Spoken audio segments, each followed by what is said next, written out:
चुप रहकर भी यार पुकारा जा सकता है। इन आँखों में चांद उतारा जा सकता है। सारी लहरें तेरे सदके दे सकता हूँ।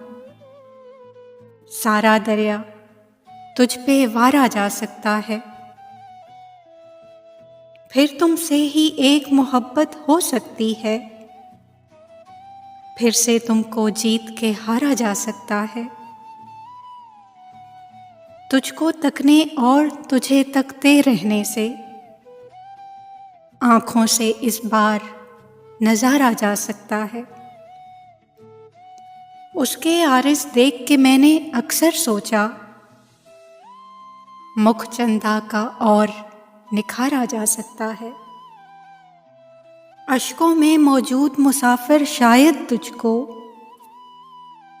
आँखों के उस पार उतारा जा सकता है।